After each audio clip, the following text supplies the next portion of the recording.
put rare instead of uncommon. And I really hope we're on the same list. Yes, we are. It's the remix to Angel Fire Ignition. Nice. One colorless, one red, one white.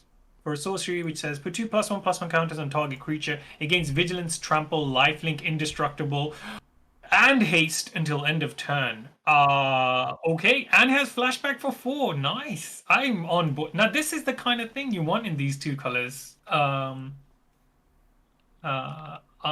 like this. I like this a lot. I think this is exactly what Boris wants. Haste is great for late game as well. I mean, you get a free attack with trample and lifelink. The only thing this is missing is flying, but I guess it's a little bit of a moot point to put. Maybe that would be the keyword that broke the whatever thing this is back. But this is a great card. It's a rare gold card, so I'm never picking it very highly. I think it's a C minus, but if I'm getting past this, actually, I'll put it as a C, because if I'm getting past this, I'm probably a little bit more likely to pick it up, pick 3, 4. And I think in color, it's like a B minus. I just think this is exactly what you want in Boros. I'm going to start it off at a B minus and see what you guys think. I'm higher on this. I think I've got it as a C plus and then a B. This card is just for a B for hot sure. fire. It's extremely powerful, and I will pick this highly if I see it. Yeah, I'm also splashing this. This is like a B plus. Oh, sorry, I'm picking it as a B minus. That's how I'm picking it. Oh, okay. This is like so powerful, and I think this is like easy B plus. Like this is 2 for 1. Just from like you're making 2 auras for a creature, like right? Those 2 counters. Yes. Something is gonna become pretty big forever. And again, something is for not bad mana cost gonna be really big again. It triggers some of the sorcerer instant things. It helps with your coven. This is this is what you said. Like it's so hard to raise this because it is trample. It's gonna deal damage. It's gonna block. It's vigilance. It has all the things. Lifelink, indestructible. Yeah, fair enough. I'll pick this at a C plus. But I think in color B seems okay for now. But we'll see how game breaking this is. I think this is like I'm happy to put it to B plus after playing with it. I think like in color, when you know that you're gonna be able to play this card, I don't know what I would do. I fuck removal. I will not pick the best removal in the set for this over this. Okay? Best keyword on this is vigilance. Vigilance on this after making a large creature is huge. I'll go up to B minus. Picking it outside of colors, fair enough. I'll go up to C plus. Vigilance is great as well, yeah, but because color? And forget about racing, because this is gonna be activated again. It's not like you're not even afraid of getting 2 for 1. Yeah, exactly. Like even if they somehow remove that creature on their turn, you're still threatening to put this on your next best creature. Yeah. And you choose what? Like yeah, I'm happy to go B plus in color. All right. This is crazy. Everything about this is completely crazy. I thought I would be the highest on this for some reason. I don't know why. Okay. Okay. Oh, sorry. Nothing but hits. All right. Next card is not that. Oh, it is that? Wait. Oh, Lola looped Mythics into this too, so I guess we're doing Mythics. Mythics and rares together, because they don't matter if it's a Mythic or if it's a rare. Doesn't matter much. Fine. Let me, so I've got rarity equals rare. How do I do or rarity? I can give it, I sent it to you, I think, on the chat. You just changed just change the color. Yeah, I fixed it up. Okay. Well, let's go from one bomb to another.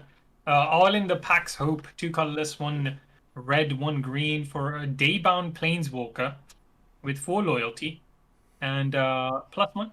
Until your next turn, you may cast creature spells as though they had flash. Nice. And each creature you control enter the battlefield with an additional +1/+1 counter on it. Unnecessary. That's unnecessary. Okay. -3. So you play it. It goes to 1 loyalty, it doesn't die, and it stays on the board with 2 green wolf creature, 2 green wolf creature tokens. Nice. I mean, I think it's like an A minus on the front side. Let's check the back side. All in the Moon's Fury. That's a schmexy werewolf. It says it's nightbound, obviously. And it says +2, add 1 red and 1 green. Okay, that's not as good as the front side. And until end of turn, for 0, Arlen the Moon's Fury becomes a 5/5 werewolf creature with trample, indestructible, and haste. I mean, okay. I mean, I'll take it. This is busted, man. I think I'll just give this an A. I mean, out of color, I'm picking it as an A, and in color, it's an A. I'm just picking this. AA. Nothing to say about it, Scotty? Not at all. I mean, Yeah. I mean, yeah, this is a pretty good protection. Like 4 mana, create 2/2/2s. That's pretty crazy. the And best thing about this is you're not scared of minusing it immediately because when it switches to night, it just becomes for 0 a 5/5 indestructible anyway. So like, you're not worried about losing loyalty on this too much. You know what I mean? yeah, and it's like It does everything you want it to. Like every single thing is covered here. it works with so many things you want to do, right? Let's get the front side. 2/2/2s, sure, it goes on 1, but you have pretty good protection. I mean, 4 mana 2/2/2s is just normal what you get, but you also have this Planeswalker. And then, like, let's say it's not night yet, so you plus, and opponent is gonna be very, very afraid of attacking this. Like, they're gonna be like, okay, I need to kill it? But also- opponent is gonna make a creature that's even bigger. Okay. Opponent is gonna make a creature that is even bigger. Gonna fix this in a second. Than the previous one. Than what it should be. And yeah, it's crazy hard to attack with that. Attack into this. And then, like here, sure, if you're aggressive, if the opponent just cannot attack, then you attack with a 5/5 trample, indestructible. Yeah. If it's night, if it's already night and you played it on the night side, if you want to deal damage, 0 is really nice. But +2, you always have to be careful about like Planeswalker with +2 in limited. It is so, if you're gonna kill the Planeswalker with attacking, +2 is so hard to deal with. And this is a pretty huge ramp if you need that, with flashback, with graveyard recursion and so on. Yeah, this is +2 is huge, and every effect on this is great. It's hard to miss with this one. So yeah, I'm on an A as well, just AA. Join the A. Okay. Kind of don't want to give it an Next. A+. It's not just like you play it and you win. Yeah. I mean, you kind of do, but not always. You're doing fine, yeah. Kinda You're doing do. pretty well. All right. Next card is Can't Stay Away. This describes my cat very well. 1 white, 1 black for a sorcery that says return target creature card with mana value 3 or less from your graveyard to the battlefield. It gains if this creature would die, exile it instead. Okay, fair enough. And it has flashback for 5. 3 colorless, 1 white, 1 black. Well, I mean, this is miles above the Golgari version. It does say Above? mana value 3 or less, though. So, I mean, it's Wait, a is lot it- more mana efficient. I like this a lot. There is a fair amount of good 2 and 3 drops in this set as well. So I think this is pretty good. I'd pick this at a... Would I splash this? Probably not, but I'd still pick this fairly highly. I'd probably pick this at a C+, and I think in color it's just a B. Because Orzhov has the small creatures that do stuff late game as well. Wait, did you say this is miles above the Golgari? Yeah, in terms of efficiency, right? It's 2 mana. No, I think it's miles below the Golgari. In terms of mean- everything. Okay. Why is it above the Golgari? Because 2 mana in the color combination where you'll return cheaper creatures anyway. But why not return the best creature you have? It's... What? I am returning the best creature. You're not. You have. This is 3 mana or less. I'm returning my Moo Face. Sure. If you got it, it's uncommon. But I mean, why not return a 5-drop? Fuck the Moo Face. Return a 5-drop, a 6-drop. I don't want to do that. I want to do it. It has a hatchet or something. I believe there's something great hidden very good. underneath that. I agree that the Golgari one will return bigger creatures, obviously. But this one in Orzhov will return what you want to return. Like, I want to say like 75% of the time, this will be fine for you in Orzhov. And again, with Flashback, it means you're returning 2 creatures. I mean, also that card gets reduced by if like something dies. Like 2 creatures die, Yes. or 1 creature dies, and that costs 3 or 4. Yeah, that's fair enough. Okay. So what do you give it in the end? Maybe I'm biased because of the cat art, but C+. I'll pick this fairly highly. I think this is a fair value card, but C and then C+ for me. Yeah, I'm also on a C and a C+. It's pretty good. All right. I think that's fair enough. You're not far away from me. Yeah, but I cannot believe that this is not like strictly worse for you. Like I cannot believe that you're... Okay. How about this? This card is strictly worse than the Golgari one, but I prefer this one. That does make sense. Well, because I think Orzhov is going to be better. Huh. Okay. I don't know why. I feel like Golgari is not going to be amazing, even though black and green have the fattest creatures. Yeah, and black has great removal. Green is fine in this set. I think. All right. Croaking Counterpart. 1 colorless, 1 blue, 1 green. For a sorcery that says create a token that's a copy of target non-frog creature. So either yours or your opponent's. It's just a 1/1 green frog though, Sag. But you can cast it again for 5 mana. 3 colorless, 1 green, 1 blue. I mean, this is a hilarious card. I don't know about the utility of it. Create a token. That's nice. We'll get tokens for Simic. I think that matters. A little bit. I mean, but it's a 1/1? I don't know. No, thank you. I'm just gonna give this a D. No, I'm gonna give it a D- and in color D. Because I think Simic likes tokens. I seem to recall some cards wanting tokens. So that's really it. That's what this has going for it. It's a hilarious card though. So what if you copy something that has daybound or nightbound? It doesn't flip. It has no backside, so it has doesn't no flip. backside. Okay. No. Why? It does. What? Why wouldn't it flip?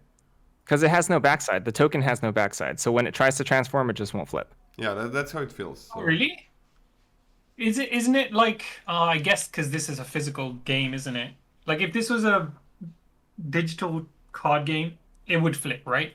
Because the assets of the whole card are implied when you transform into it. But I guess that makes sense. Sure. Yeah, it's weird and unintuitive, but Yeah. that's how it works. I guess you could turn into something that's already flipped. So what do you give it, Mobius? D- and a D. Yeah, I'll go for D out of color. I think that you can build around this, but even if you do, the payoff is not super high. I'm not jazzed about it. I'll put the ceiling as a D+, or the in color as a D+. I mean, if you have a lot of things that have some persistent effects or enter the battlefield abilities, this gets much better, right? Fair enough. Yeah. So I'm kind of fine with having this as D+. Or just like a D before I know I have those. And in color, I think I'm on a C- for this one. But you're both on a D+, right? I'm on a D in color, so I think it averages to a D+. Okay. It's... I think it's gonna be... There are gonna be some cases where this is gonna be pretty good with its flashback cost. Like, for example, you copied the... Name one of the cases, because I'll up my grade if I know the cases. I just have a vague... Let's say you're working with your creatures, like you copied a Yep. Simic 2-drop. That's pretty damn good. And it has flashback as well, right? So you can copy it again, and then you have an infinite combo, right? For 5. You Yeah, infinite 1/1s. No, Yeah. it's not an infinite one once. It's that no way. No, it doesn't work like that. Like you got a copy of 1/1 of that. I mean, okay, it is infinite 1/1s. All right. Okay, there we go. He But realized. okay, it as he was saying. sorry. But it's not just that. Like those are gonna be returning your better cards with flashback. You're gonna be making. But while you're doing that, while you're making 1/1s, I'm gonna kill you. Yeah, but that's something you do later on. But you can also make like copy their creature. There I don't know, a 3/3 that makes a 1/1 when it enters the battlefield. A 2/2 that draws a card, but you make a 1/1 from that. Like there are a lot of cards I think that are gonna have fine effects with this. This is for the devious cover-up deck. How so? Again, making 1/1s is not good. But I mean, it's just, if you have a lot of effects, opponent has a lot of effects. I think this card can do a lot, and like it is an infinite combo with with that. Yeah, the it is an flashback infinite card. combo, although very mediocre in its payoff. I have a question, quick rules question. There's an angel that returns 2 mana value cards from your graveyard to the field. If you cast it from hand, or if it was cast, it says, I think. If you copy that with this, do you get to use the effect or not? No, that card was not cast. You cast No, a 'cause it wasn't counterpart. cast. Fair enough. Okay, so then it's more garbage than I thought it was. That's a So it doesn't rare. copy on it doesn't matter. This is a rare as well. It was just a rules question, so I wouldn't do that and look like a boob on stream. But it doesn't matter. This is a rare, right? When you see this card, you already got it. You can already take it. But it matters how it works with commons and uncommons, and I think it's gonna have a place. Okay, but still, like I'm picking it as a D, or you're picking it as a D minus or what? Yeah. Did you say D plus or D? Because No, I'm actually picking it as a D plus. That's fine. fair enough. Yeah, I just don't. Unless the set's really slow, this is just not great. Okay. What do you mean fair Frog enough. Vampire? I mean, this is a. If you copy a vampire, it's gonna be a frog. It's gonna be a frog, So- yeah. It's gonna be a frog. It's not gonna be a frog vampire. Yeah. Because it's not in addition to its other types, right? Yeah. Okay, let's go. Okay.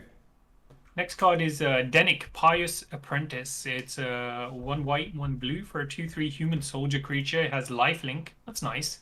Cards in graveyards can't be the target of spells or abilities.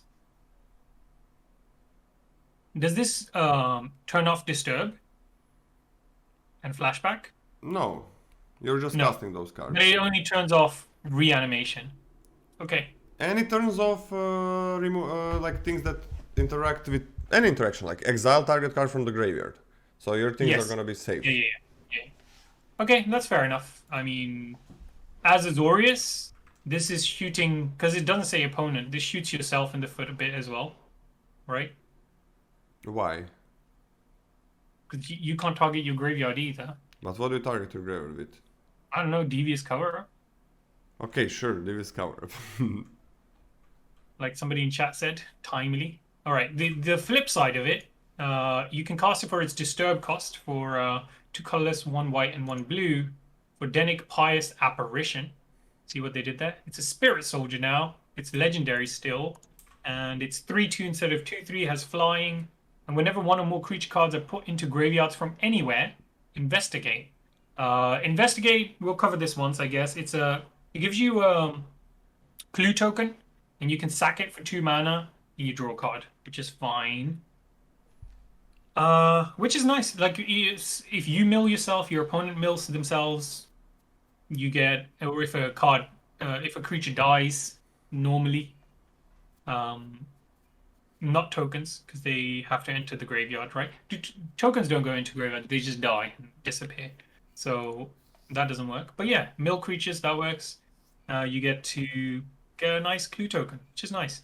If Denic Pious Apparition would be put into graveyard from anywhere, exile it instead. That's just the standard flip disturb thingy.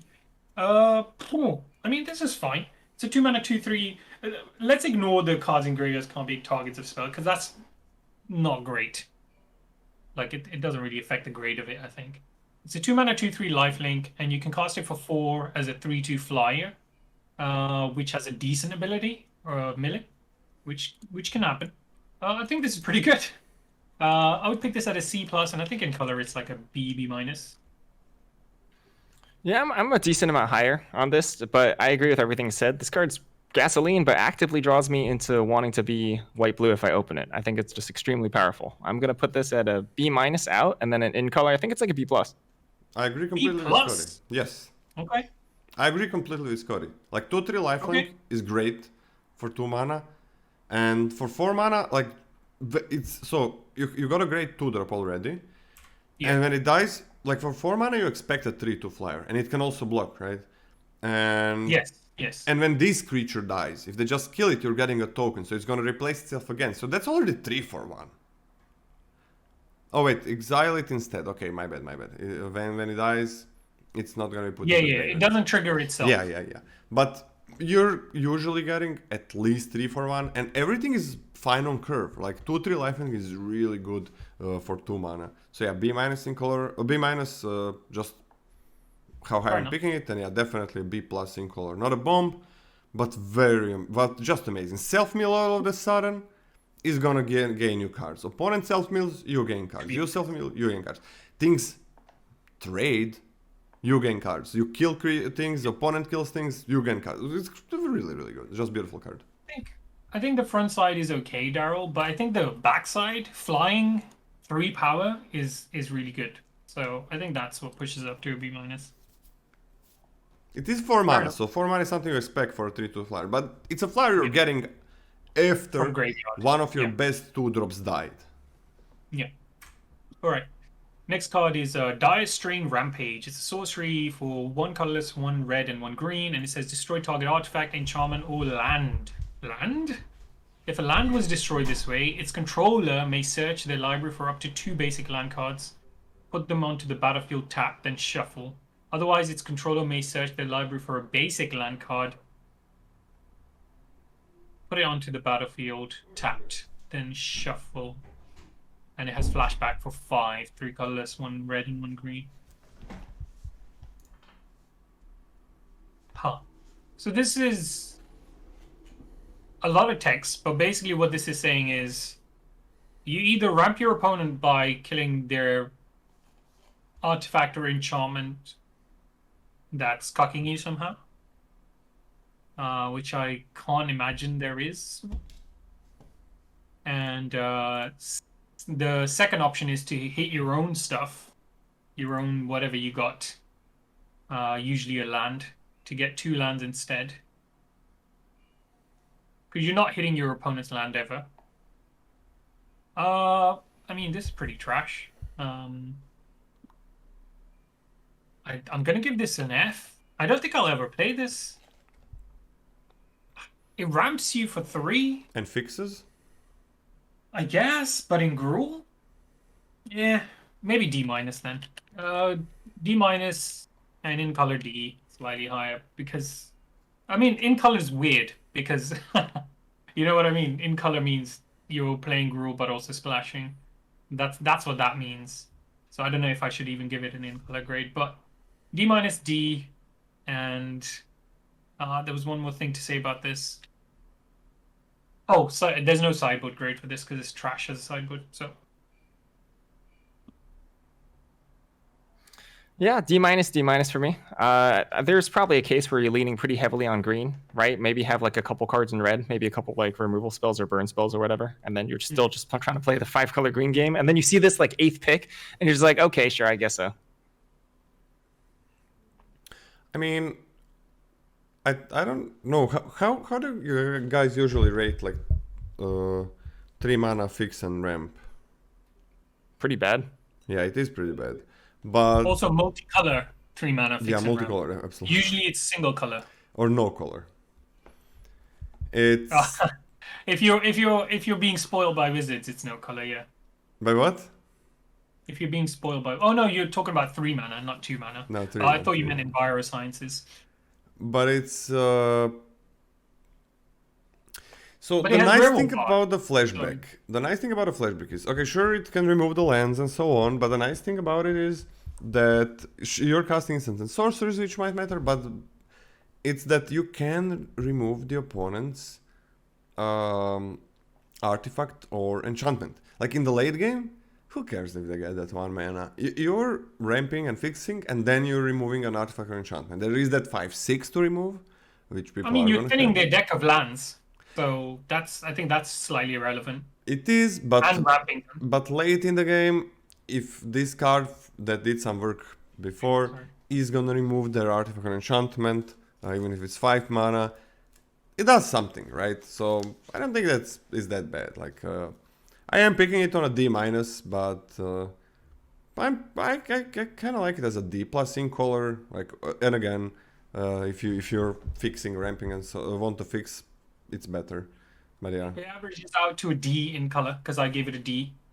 Scotty gave it a D minus, and you, for some crazy reason, gave it a D plus. Yeah, Let's move on because this card is trash. it is trash. Lorien Voldaren Scion, 1 colorless, 1 black, and 1 red for a 3/3 vampire noble. It's legendary, and he has First Strike. It's pretty good. And at the beginning of your post-combat main phase, look at the top X cards of your library, where X is the total amount of life your opponent lost this turn. Exile 1 of those cards and put the rest on the bottom of your library in a random order. You may play the exiled card this turn. Ooh, that's pretty nutty. That is pretty dang good. This is exactly what I want in Rakdos as well. First Strike is going to be hard to block this as well, unless they're chomping, which is like fine. I'm picking this at a... I mean, it's pretty good. Probably pick this at a C plus still, though. I think in color it's like a B. Yeah, I think this is gasoline. This also leads me into wanting to be in black red. Another draw. B minus B plus for me. Same, B minus B plus. Pulling me into this color, splashable. Really good. 3 mana 3/3 First Strike is always really good. And you don't have to attack with this. You just need to deal damage to the opponent, and you're gonna be getting cards. And you're gonna be getting card Oh shit, selection. that's right. This doesn't have to hit. Yeah. You're right. My bad. I actually completely missed that. You're right. So yeah, I'll keep it as C plus, but B plus in color seems good. gonna give you beautiful card advantage and huge card selection depending on how much mana. Like opponent rarely loses 1 life. If they lose 1, sure, you get that card and you play it, right? And I mean, it says play, so Yeah. lands are not wasted. Lands are fine. But if you deal like 2, 3, 4 damage, which is normal, maybe you have a good turn, you deal 10, 5 plus, like good aggressive turn where you invested a little bit maybe into attacks. It's gonna get you. That's crazy card selection. Yeah, it's crazy. Yeah. It's like maybe you have a card that you know that's gonna be game winning for you, and then just swinging with all. Maybe accept this, because this has to survive, right? The fight. Yep. Is gonna get you that card. So this is beautiful in every situation, in every single situation. Yeah, definitely B minus and a B plus. Okay. Next card is Galvanic Iteration. 1 blue, 1 red for an instant, which says when you cast your next instant or sorcery spell this turn, copy that spell. You may choose new targets for the copy, and it has flashback for 1 colorless, 1 blue, and 1 red. I mean, this is a Is It spell, obviously. Now, I don't mean in the colors. I mean, this is for Is It, because we want spells and we want to copy them. The power of this depends on the rest of your Is It deck, doesn't it? I mean, it does nothing by itself. And the other thing is, we haven't seen any spells. This isn't, what's it called? Strixhaven. This isn't Strixhaven where I'm making creatures with my spells, and it's not Strixhaven in the way that I'm also not getting spells from my sideboard. So this, I need to have spells in my main board that benefit a lot from this. Yeah, no Magecraft either to trigger. There is the pseudo prowess we have on some of the cards, which is pretty good. We have a couple of but I feel like they're all at rares and uncommons, so it's not, again, not amazingly good for those. Flashback is nice, but it's like cherry on top of a turd pile, so I don't like this. It doesn't help with day bound. It doesn't help making a day again because you're always costing 2 anyway. So the third one on top doesn't really help. Yeah, I'm gonna give this a D. No, D minus. D. Slightly above unplayable. I'll go DD plus for me. I'll go DD plus. Flashback on these sort of effects is pretty relevant. It's pretty powerful. Late game, just being able to flash it back, get like a little bit of additional value. Overall, pretty bad.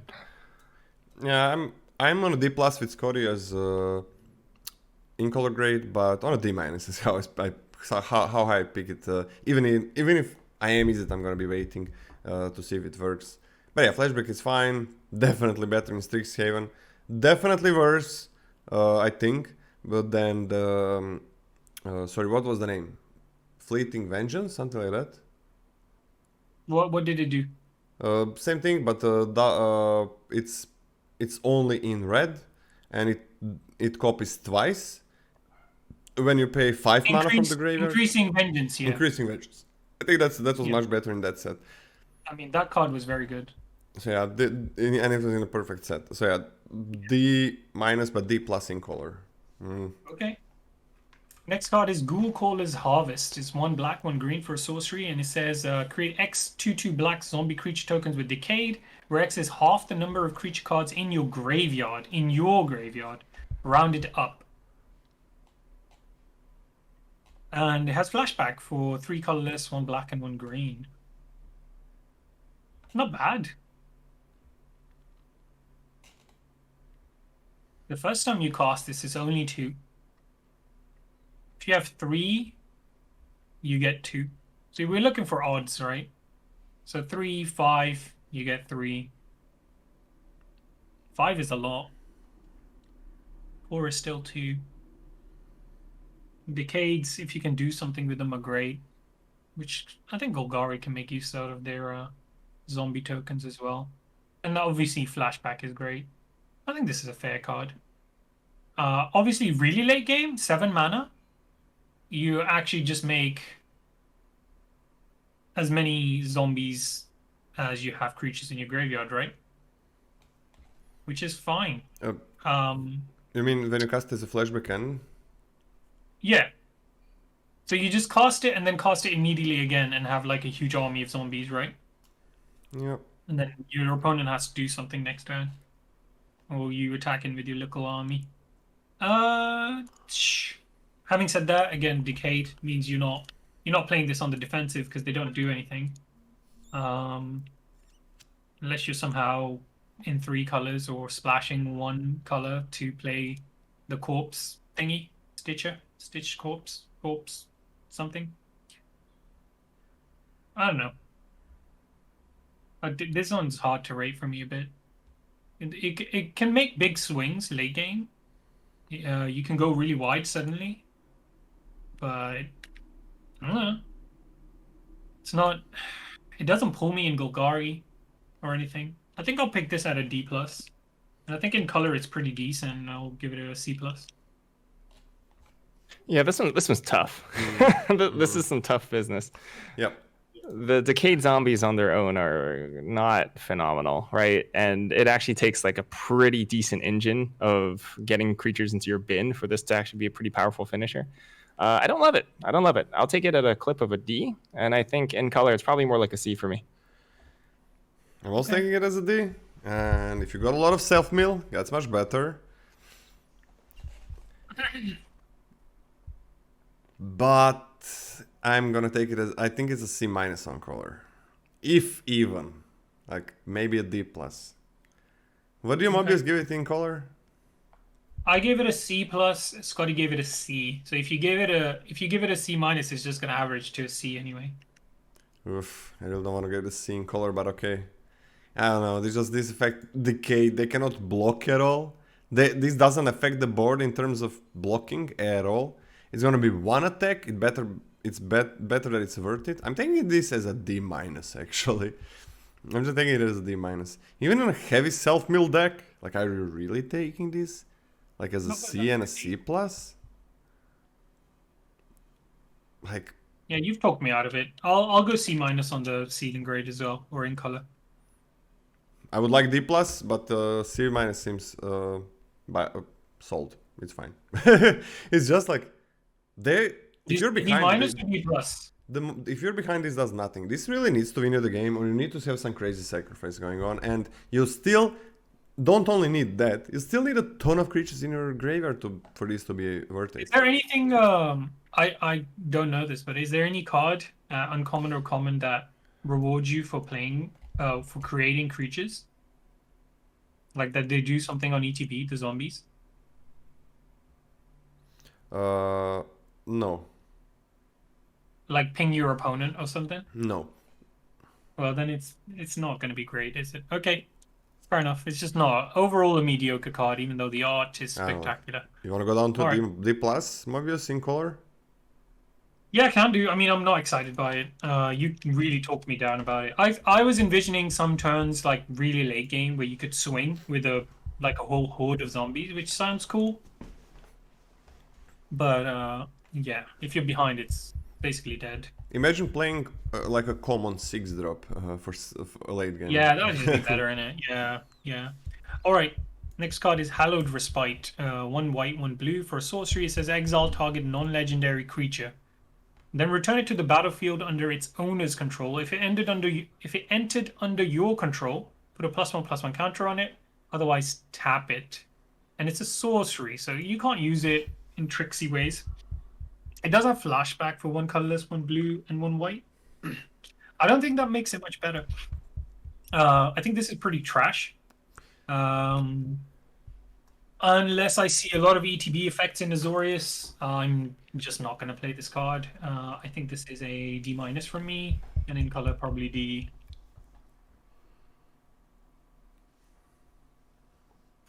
I can go F and then F here. Being able to tap down the opponent's stuff, sure, whatever. I still don't think I ever want to touch this. I'm actually okay putting a sideboard check next to this versus aura base removal. Aura base removal. Yeah. That's just white though. And there's only 2 aura base removals? There's not a whole lot. Blue one white, 1 blue, I think. Oh, there's blue, obviously. Yeah, okay, fair enough. Okay, so yeah. What If this was an instant, it'd be playable, right? What?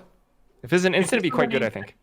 Yeah. Yeah, Why is it not? Again, this looks like a card that was an instant, and they were like, nah, too good, make it a sorcery. I don't think it's too good as instant. I think it's fine.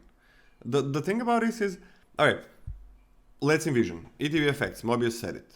But not instant speed. Huge downside. Second, do you really want to transform your disturbed creatures back into its original form? Probably not. You can do it for the opponent's creatures, but you're losing a whole card for that. And they're still gonna get the disturb at one point. So very, very narrow effects. I'm on an F with this as well. F. You know, I'm very happy to go down to an F. Like I didn't see the appeal of this at all. I just caveated it at D minus because I thought maybe you guys would be like, nah, Azorius has a lot of ETB or something that I don't know of. But yeah, it's pretty mediocre, isn't it? Like, why would you ever play this unless you're getting super value off your creatures? It can get better in some decks, but it's still gonna be pretty bad in those decks, is the thing. Okay. Next card? Catilda Dawnheart Prime. Alright, Optimus. 1 green, 1 white for a 1/1 human warlock legendary creature. Protection from werewolves. Well, that's just mean. Human creatures you control have add 1 mana of add 1 mana of any of this creature's colors. Oh, there we go. 4 colorless, 1 green, 1 white. Tap it to put a +1/+1 counter on each creature you control. Hello. Hello. That's what I'm here for. Did the voting die? No, it's working. ! Vote if you want to vote. Now this is a good 2-drop. Splashable 2-drop. Well, you do need some humans. No, you don't, because the +1/+1 counter is regardless of what the creature types. It ramps you if you do have humans though, which is great. Yeah, there's nothing not to like about this card. I'm picking this fairly highly, B- probably, and I think in colors it's a B, B+. B+ probably. What are B minus. Sorry. B minus B+. Beautiful. It's at worst a 1/1 mana elf. Yes, That's a human warlock. Yeah, somebody in chat just mentioned it. I missed that. It actually gives itself the add Yeah. 1 mana of any of this creature's colors. So yeah, And I it's a mean, dog by itself. in color it's gonna be so easy to fuel this, right? Like with your other humans. Yeah, And it's not non-token. and it's instant speed. So Yeah, and it's not non-token. And there is Oh, yeah. flashback And- as well. The and first for time some this, reason it has this protection from werewolves. So the first time this like stone walls your 5/5 werewolf, you're gonna be so tilted. Yeah. While Yeah. doing the while ramping and fixing and making everything pretty big and kind of fast. it doesn't really fix though, does it? Not really. Oh yeah, it doesn't fix. My bad. It doesn't fix at all. But yeah, But it does ramp you like crazy. it does ramp you. You're gonna have humans. Is this ever an A- in color?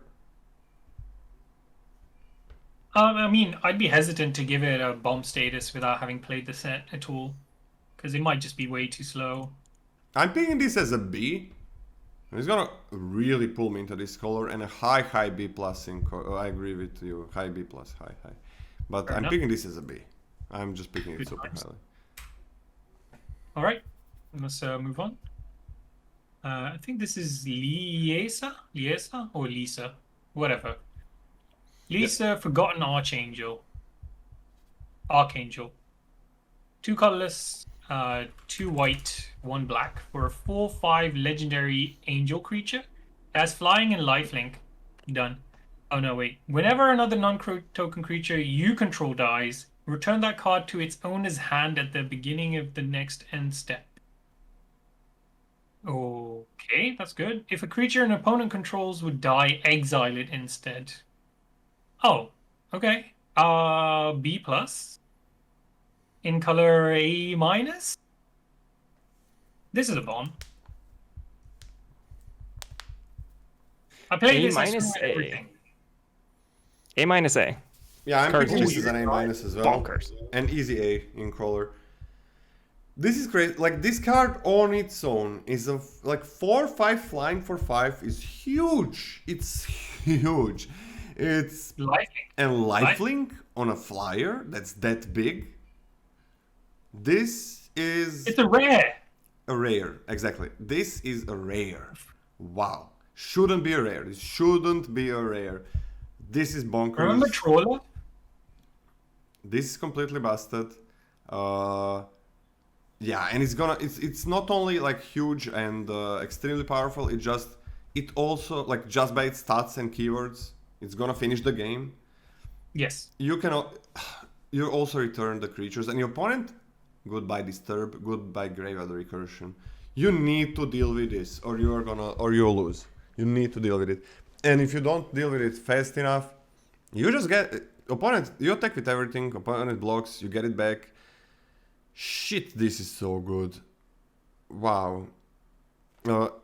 Can I just about this last card? Like there are a lot of things that create 2 tokens, that create 2 humans.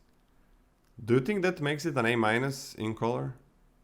I mean, how many common and uncommon do we have that make humans like extra more than 1 human? There's there are a few definitely. Uncommon. I would say if there is a common, if there is at least 3 or 4, then this becomes near bomb status probably. You just shove this in your human deck and you win. Not sure how many there are uncommon, but there are, I think at least The problem with this card is the tap, right? something like Because if 3. you play it, you have to wait a turn before you can activate it. Yeah, that's true. That's the main problem with it. But you play like your whole hand as well. Okay, we can keep it at B plus and then see later. Yeah. Yeah, this is complete bump. It's crazy. A All right. minus, how I'll high? A pick it? minus as well. Yeah, I A was minus, I was a little bit trepid, but you guys seem to agree. So, okay, next card, Ludovic Necrogenius. 1 blue, 1 black for a 2/3 human wizard legendary creature, and when it ETBs or attacks, mill a card. Boo? Question mark.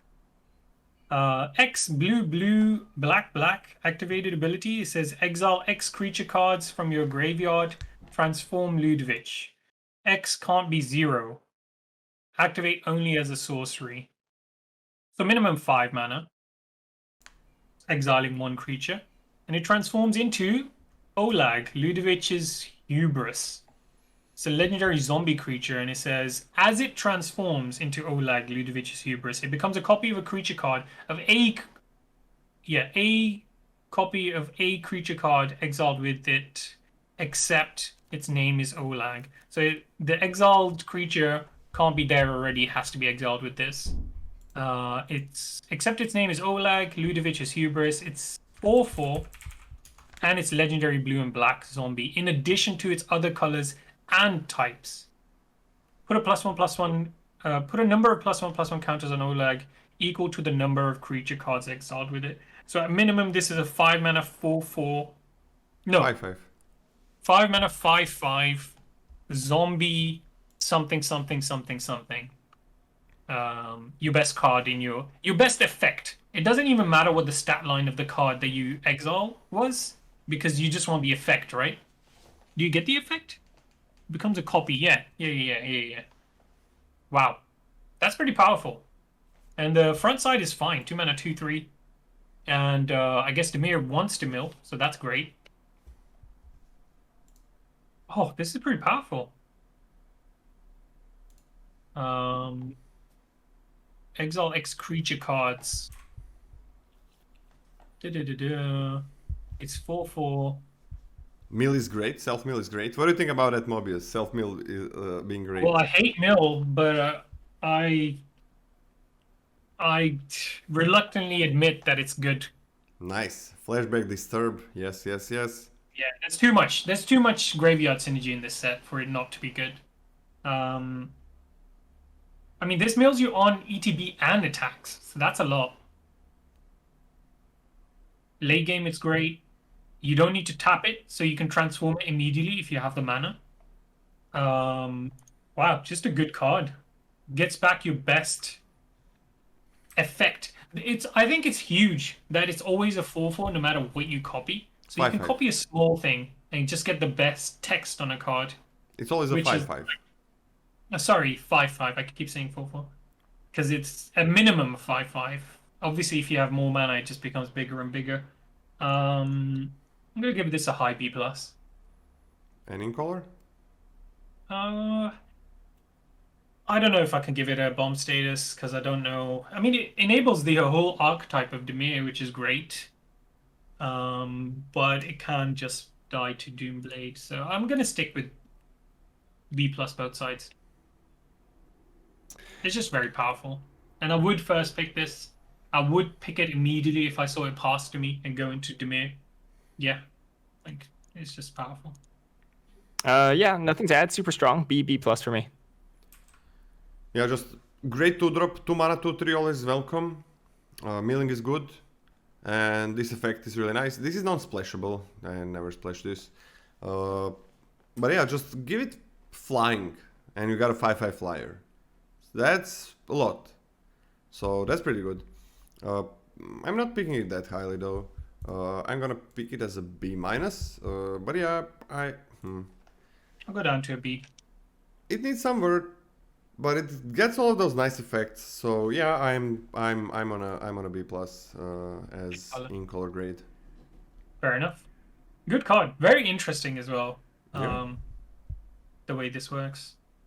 I love the art. All I right, think next card. Catilda is Old better. Stick. But this Sorry? is I think the Celestial Rare is better, but this is pretty good.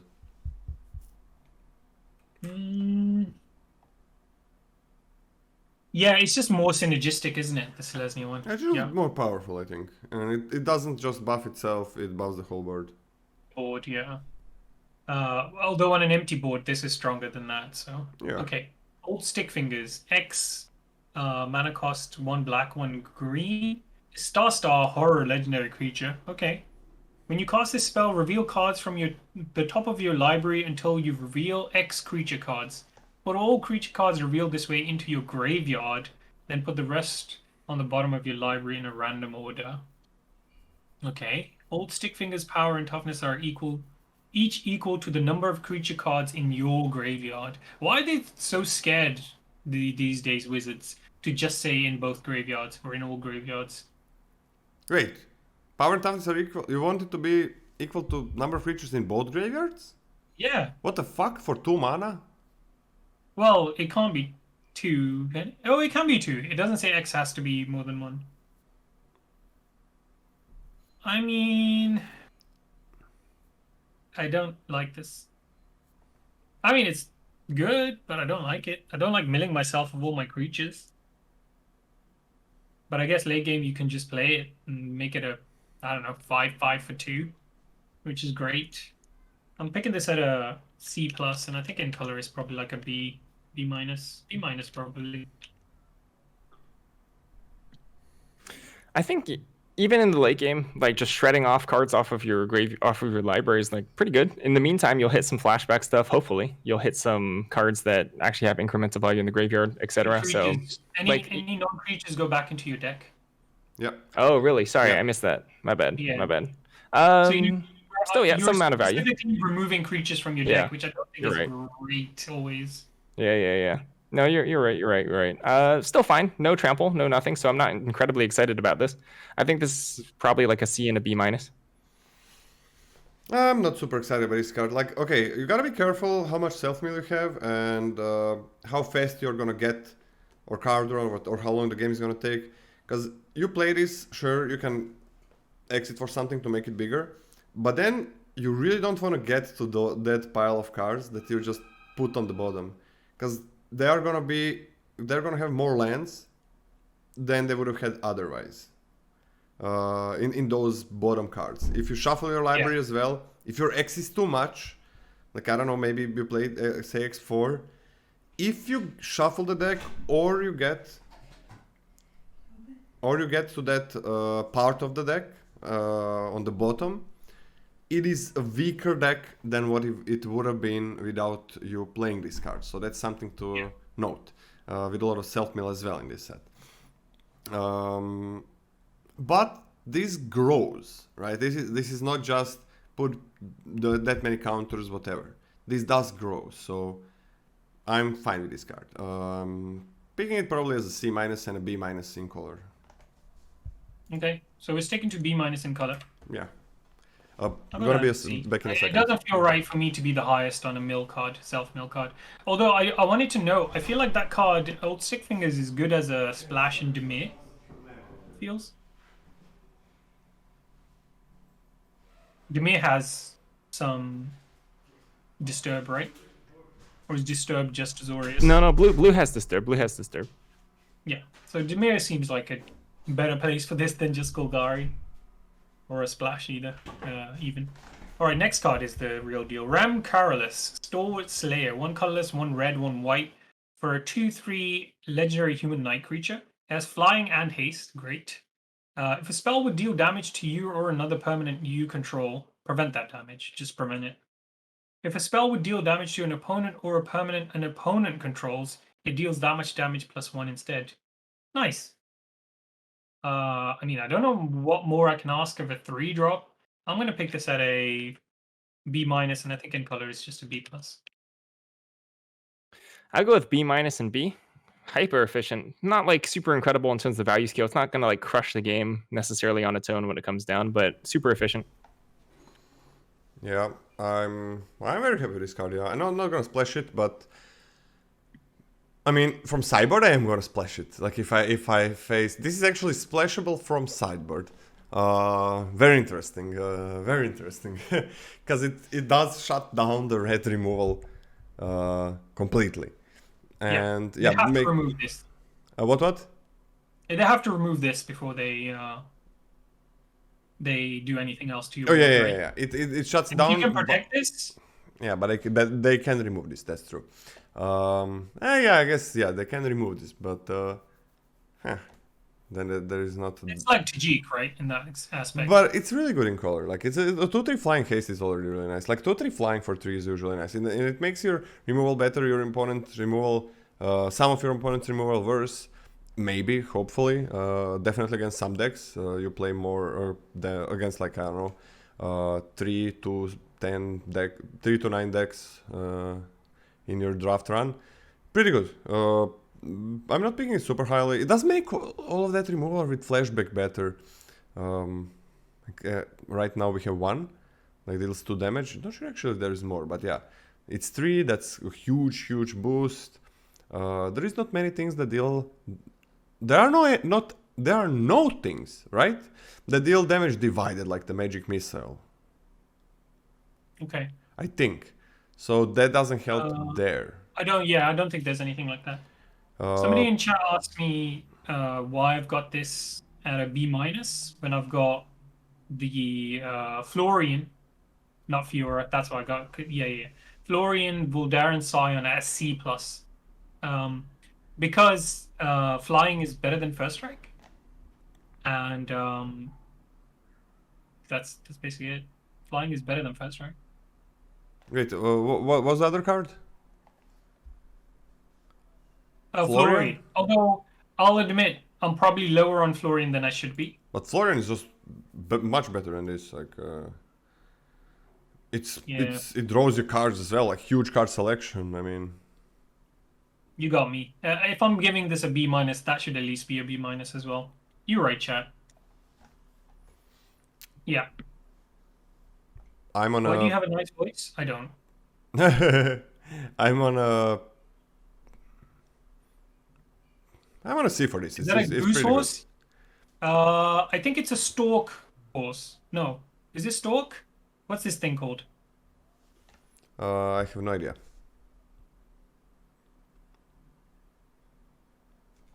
Did you say B or B-? I'm on a C, and this is a B+ for you in color. Why? This is very, very good. Oh no, Scotty gave it a B. But why is it even a B? Heron, that's the one. Like it's not. Heron. I mean, I think in Guilds of Ravnica the 2/2 just this same cost 2/2 flying haste was better because was amazing. Because you had Mentor, right? Even without Mentor, that was a crazy card in Boros. Yeah, but I don't think this card is. Mentor made it a lot better. Yeah, obviously. I don't think this. I think this card is worse in this set than the other card in Boros, in Guilds of Ravnica. I mean, Boros still wants to go face, right? Yeah. Well, then this is great. I don't know. It also makes your damage spells deal 1 more. I think that's pretty good.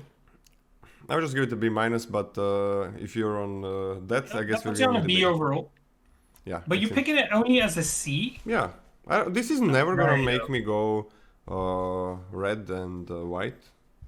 And I'm not gonna make me go red and white. I'm not gonna splash it. I'm not focusing on the second paragraph or the first paragraph after the ability so much as I'm focusing on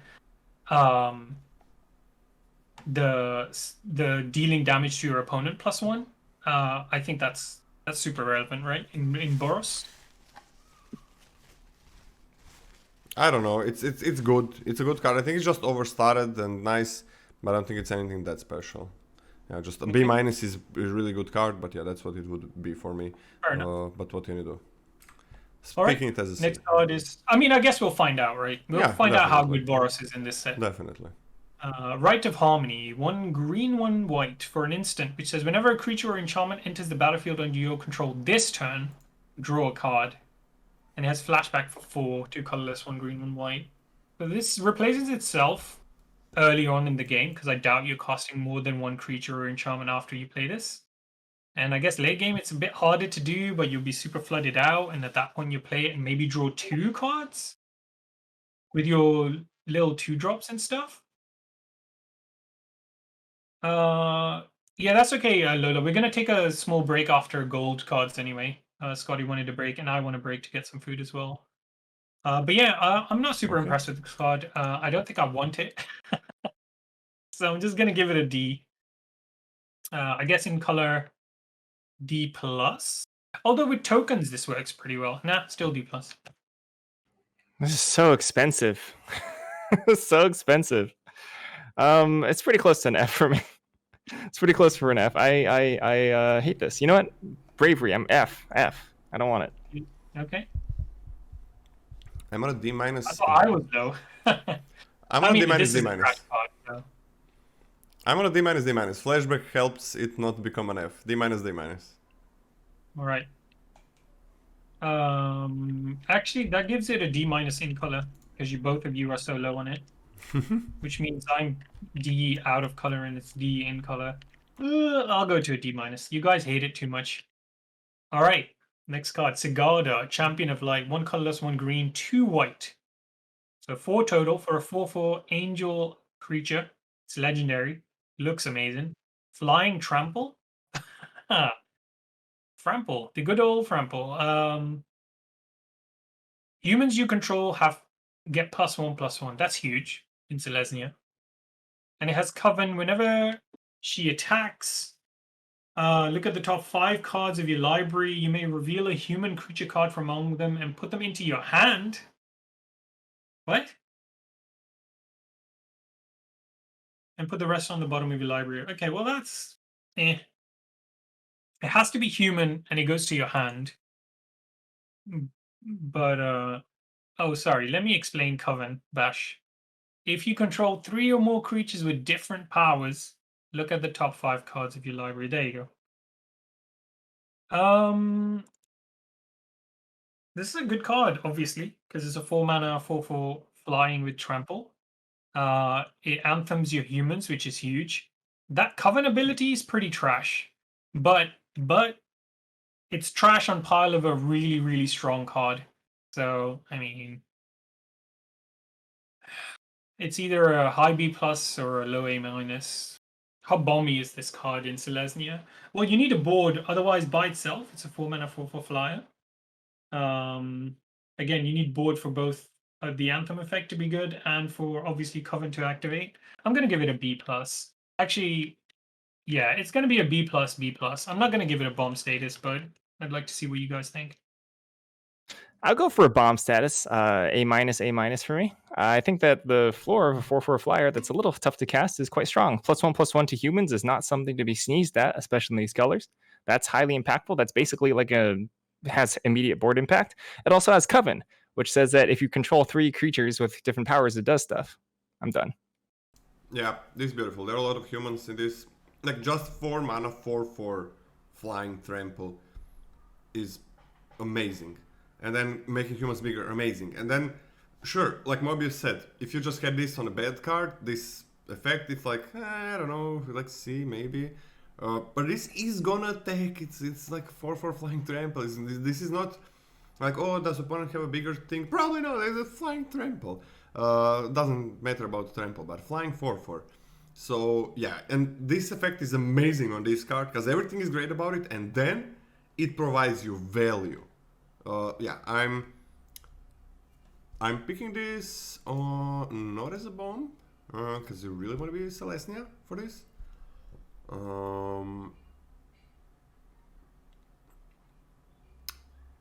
I think I'm picking it as a B plus. How zero does count for Coven, right, chat?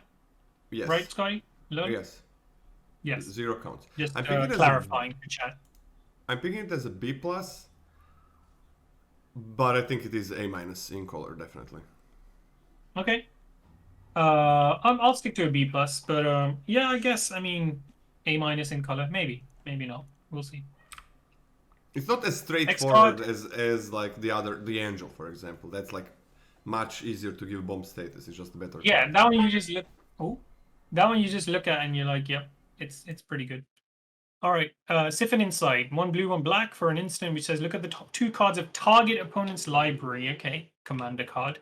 Exile one of them face down and put the other on the bottom of that library. You may look at and play the exiled card for as long as it remains exiled, and you may spend mana as though it were mana of any color to cast that spell. And it has flashback, 1 colorless, 1 blue, 1 black. So basically, you get a pick out of the top 2 cards of your opponent's deck.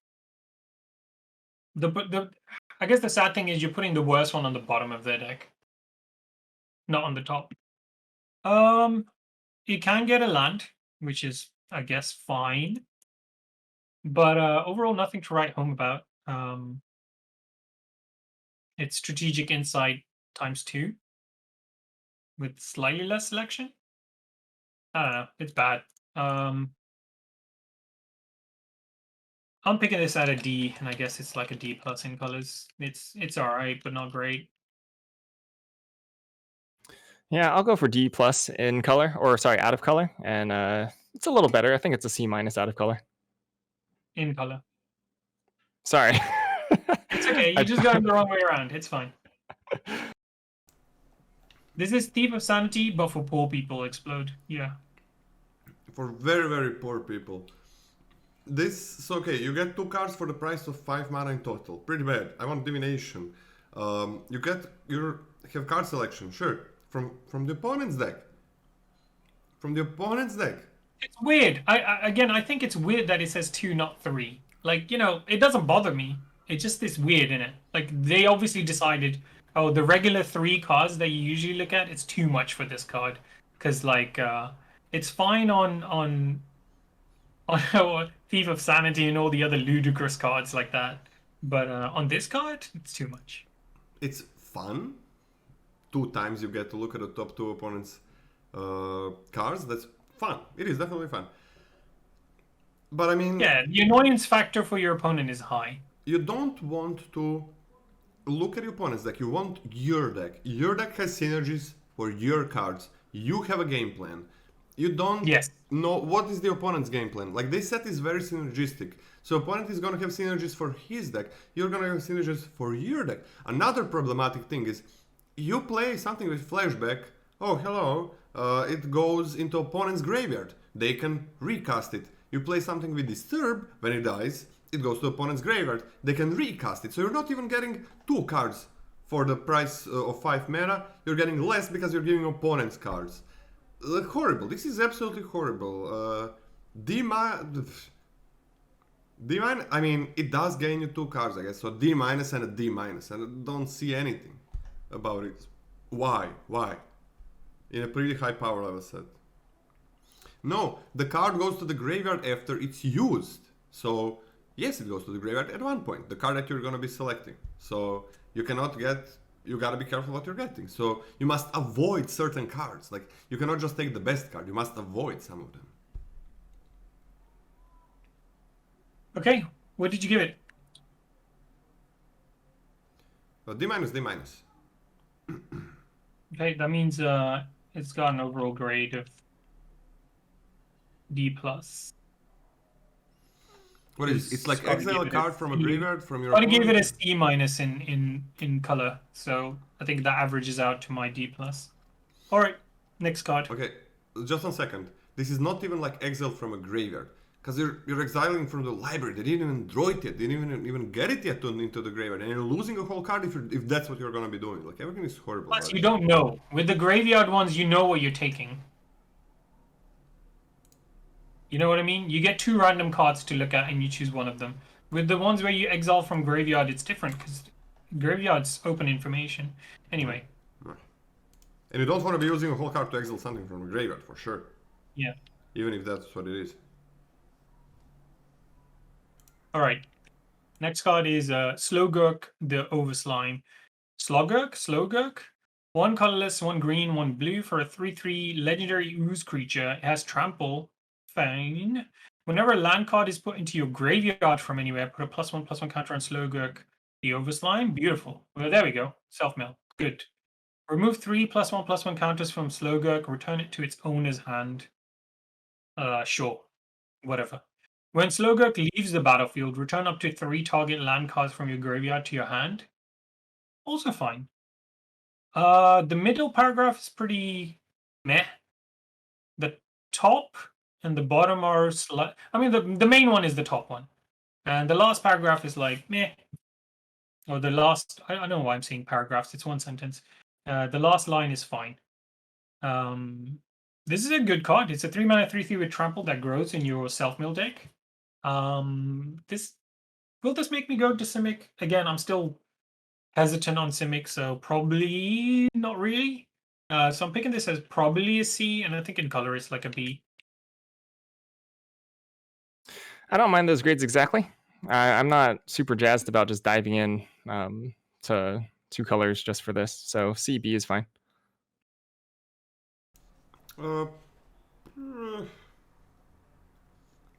Self-mill exists, but I don't think it's that prevalent. And you gotta mill the land. I'm pretty much lower. You don't have to mill it. You can also discard it. Yeah, you can discard Just worth it, noting, true. or destroy it. It's from anywhere, right? So I'm on a C minus. Is how Okay. high I picked it. I would really like to put it on a B minus, because a lot of the time this is just gonna be like a C or something like that. That can get better, but you need to have that self-mill deck. I don't think this is just gonna. Yeah, you just wanna have this in your self-mill deck. Yeah. Yeah, that's very important. That you have those cards as well. And it is I can go self-mill B is minus good. in color. And those exist. Okay, but I'm not very impressed with this card. You guys on a B in color? Like, do you think this is like a B that powerful? On other I've big card gone levels? down to a B minus. Okay. The thing is, right? Obviously, the coherent synergy theme, whatever of Simic seems to be self-mill. So I'm assuming with the B grade that self-mill is going to be readily available for Simic. If it's not, then this is obviously worse. It is available, but I would still like put it B minus in your self-mill deck. And not every It is card is a- gonna do it and so on. Fair enough. Yeah. Okay. Next card is Teferi, who slows the sunset. 2 colorless, 1 white, 1 blue. Let me finish. It's Teferi, okay, but we'll see if he's overpowered or not. 4 loyalty. He says +1, choose up to 1 target artifact, up to 1 target creature, and up to 1 target land. Untap the chosen permanents you control. Tap the chosen permanents you don't control. You gain 2 life. That's a lot of text, but basically that means you get a pseudo-vigilant creature, an icy manipulator for your opponent's creature. We won't care about the artifact line really, but usually we don't care about that. But target creature and target land. So you either ramp yourself slightly, have a pseudo-vigilant creature, or you always icy one of your opponent's creatures, or one of their lands. So that's okay. Obviously, they untap on their turn, so it's like whatever.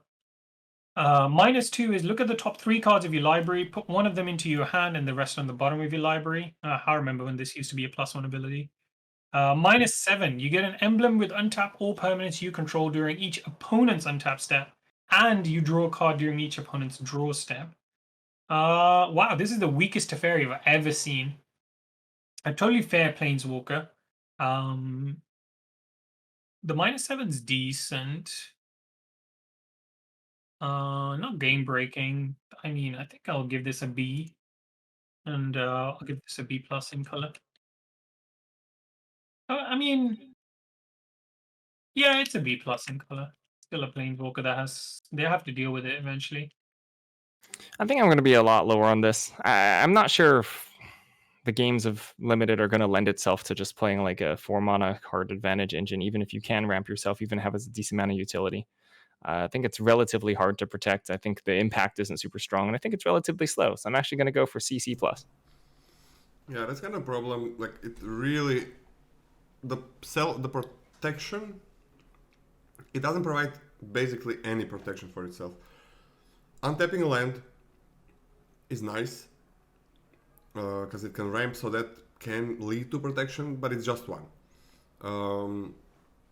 Tapping the opponent's creature, Mobieus said that it's like Icy Manipulator, yes, but not really, because 90% of the situations you're using Icy Manipulator on your opponent's turn, so the creature cannot attack and block. So that is never going to protect itself. -2 to look at the top 3, that's just one card you're getting. You kind of need to use that 2 times for this to become better, and you're still like ramping, getting a bit of life. It's still fine, but it's nothing that special. Like, it's never gonna be game breaking. The -7 you're probably never gonna use, because you don't just want to mine plus and then get it. That would be fine, but untapping everything on your opponent's untap step doesn't really matter, unless for creatures and maybe some instant spells. It's fine. Drawing a card matters though, so maybe you're gonna get something to play. It's still fine. I think it's still pretty good, but I would probably put it on a B- in color, and I'm picking it as a C. I've gone down to C plus then. What did you give it in color, Scotty? I give it C+ in color. Okay, it'll go down to B- in color then. I'm actually okay going to a C+. Like, this is really nothing special. Nothing about this is... There is Yeah, no it's nothing to power write it. home about. Yeah, they gotta deal with Yep. it, but it's pretty easy to deal with. And they gotta deal with it over a bunch of turns. Because this can survive for a bunch of turns and then it still didn't do that much. Like, yeah. Yeah, I mean, sometimes it'll be super annoying because your opponent will be racing you pretty well. They'll get to attack, untap their biggest creature, and gain life. Maybe keep up an extra land. So yeah, sometimes it's just going to be. The thing is, this is never going to be unbeatable. I feel, unless you're already losing really badly. But So I think the thing is, like, it's much worse than not being unbeatable, because there is literally no protection in it. There is Yeah. no... The plus ability doesn't really give you anything much. this is just going to be forgettable to Fairy. Yeah. It's like, this is Yeah. better if you're the one attacking, which is... And this doesn't Yes, provide exactly. more attacks, so... Okay. Tovolar Dire Overload is a 1 colorless, 1 red, 1 green, 3/3 human werewolf legendary creature. Whenever a wolf or werewolf you control deals combat damage to a player, draw a card. Absurd. At the beginning of your upkeep, if you control 3 or more wolves and or werewolves, it becomes night. Then transform any number of human werewolves you control. Wait, why does it say then transform them? Wouldn't they transform anyway? No, they would transform... Oh, wait. Yeah, because of the old Innistrad wolves and werewolves. Okay, so they've tried to fix it for them as well. Yeah, they made a change for them as well. Fair enough. Okay, and he has Daybound, and the other side is Oh, you're reading it from here. yes. Overlord, the Midnight Scourge. Legendary werewolf, 4/4. And he has the same text as before. Whenever a werewolf you control deals combat damage to a player, draw a card. Plus, he has X red green. Target wolf or werewolf you control gains +X/+O and gains trample until end of turn. That's an instant speed effect, my friends. This is very, very strong. I mean, it draws cards himself as well. It makes all your other werewolves and wolves draw cards individually, like for every instance of damage, not when they damage together. This card is absurd. 3 mana, 3/3 baseline that draws a card when it hits is amazing. Giving your other wolves and werewolves draw a card, even better. Makes him knight himself, and then turns into a 4/4 with that activated ability will just end games. So I'm going to pick this at a high B+, and I think it's a bomb in color. It's A-. I'll go for B+, A-. I don't think this is a bomb. It's good. Like, Explain to me why not. I don't see any reason how this is ever a bomb. Ever. So, if they don't remove this, right? Late game, obviously, this wins you the game, right? We can agree that, No. right? Right? It's good. No? It's great. That doesn't just win you the game. Does this not win you the game late game? Why would it win you the game late game? Like, it needs more creatures that are gonna attack. It makes him he transformed at the start of your turn, right? Yeah, instant speed. Or unless it's night, unless you just wait a turn and make it night. Or you make it night, whatever. if it's night, if this guy's transformed, you win the game. If you have mana. Yeah, Which I'm assuming late game you're gonna have mana. yeah, okay, Right? so... Alright. The ability will win you the game. You do need to have the wolves and werewolves. You do need to have enough. You don't of them. have to. You don't have to, but they help. No, they don't help. I mean, you need to... If you don't have them, this is just really good. But... If you don't have them and you attack with this, you will always draw a card, because you'll give it trample. Unless they block it with few things. Or with big enough thing. Yeah, and then they lose their board, right? I mean, this is... What do you mean, what do you think how much mana you're gonna have in the late game? I don't know, 7. Okay, 7, that's a lot. So... Plus 5 is 9. Okay, 7 is a lot. That's like super late game.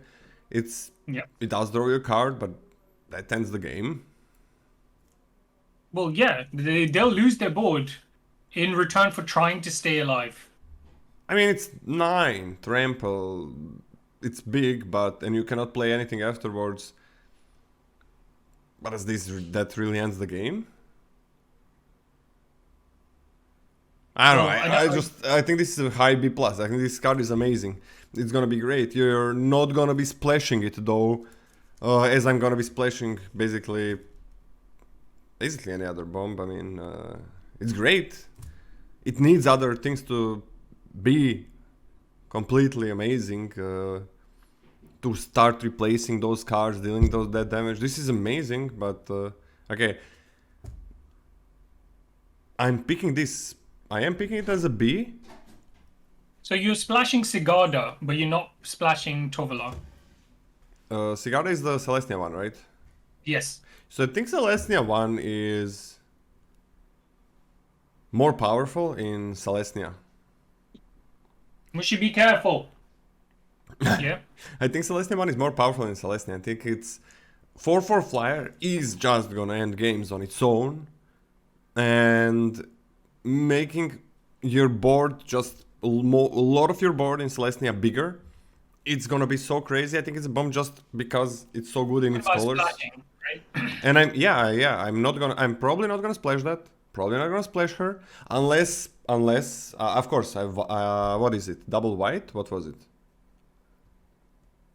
Yeah, double white. Double white. So sure, in like white deck sometimes it's gonna be splashed, and it's gonna provide me like value, but it's like 4/4 flying for 4 mana is crazy powerful. That on its own without any other text is gonna end games, and it buffs so many things. I think it's just better than this card. It's not like infinitely better, but yeah. Okay. But, well, regardless of how much better the other one is, I think this is still a bomb. Okay, I mean, we put it on a bomb rating because you guys... I would like to have it on a B+, but you're on A- both, right? I'm on a B+, A-, and you're... Scotty, how are you feeling about this? Exact same. Yeah, he told the same. Okay, let's go to the next one then. What did you give it out of color? B. Okay, you just think it's B+, yeah? Yeah, like a high okay, B+. fair enough. It's an I amazing guess card. we'll see, but I just feel like comparable to the Angel, maybe even slightly easier to get the... No, it won't be. It'll just be... It's comparable to get the number of werewolves to flip as you play this. But even on curve, this is fine. Like, this is always good. And late game, it just wins you the game. I just think. Fair enough. Okay. A Vadric Astral Archmage is the next one. He's 1 colorless, 1 blue, 1 red for a 1/2 human wizard. He's a legendary creature. If it's neither day nor night. So if it's already day, I guess it doesn't become day again. Doesn't make sense. If it's night, it doesn't become day. But if it's neither day nor night, it becomes day as he enters the battlefield. Instant or sorcery spells you cast cost X less to cast. Okay? Where X is Vadric's power. So 1 less on base. And whenever day becomes night or night becomes day. So not when you play him. When you play him, it becomes day, but it doesn't swap. So he does not get a +1/+1 counter when you play him. Right? So he's a 3 mana 1/2 at base. that makes your instant and sorceries cost 1 less. So an expensive Gobby Lecrimancer. But he does grow every time it switches from day to night, which is fine. I guess, I mean, this is again, it's trying to push that is it synergies. It's just a shame that this is a rare. So, like, obviously, you know, it's kind of hard to push it with rares. I think, I mean, this is not an amazing card. 3 mana 1/2 at base is just weak. It doesn't really pull me into, is it? Unless it's extremely late and I see this, like pick 6/7. Otherwise, it doesn't pull me into it. Is this also opponent's day night or just our day night? You share day night on the board, right, chat? Right, guys? Yep. Yeah. So if it's day for you, it's day for both of you. Yes. And when it switches to night, it's night for both of you. So, yeah. There's no instances where it swaps on your turn and swaps on your opponent's because you have separate. It'll swap because of you haven't played anything and then your opponent plays 2 cards. So it'll swap and then swap again. Which I guess means that when it comes back to your turn, if this guy's still alive, he's a 3/4 or 3, which is excellent. But I don't envision that happening too much. So I'm going to start this guy off at a D+. And I think in color he's like a C. Yeah, probably just a C.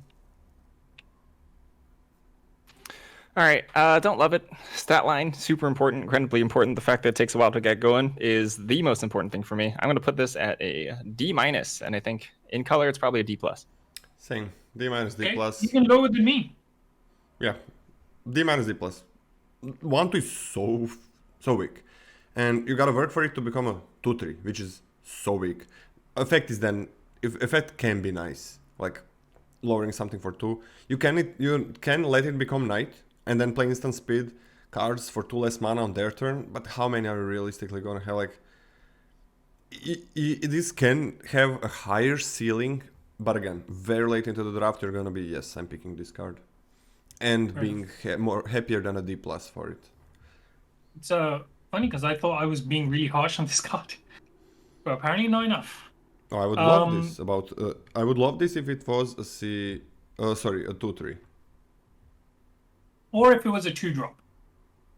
Yes. But nothing. I think they made it slightly too weak. Probably because it can be a commander or some shit like that. I don't know. Okay. Next one. Yeah, we'll read the next one. Just to remind you, chat. Exclamation mark vote if you want to vote. I'm getting like 3 votes through. And what is it? Exclamation mark tier list to get the tier list, Lola? Yes, exclamation mark tier list. It's really nice to check what grades you're giving it, especially if they're very, very different than ours. Then it's something we're discussing a bit more. So far, you've been pretty close to us, so that's interesting, and glad to see that. Sorry about that. Okay, I'm gonna read Wake to Slaughter.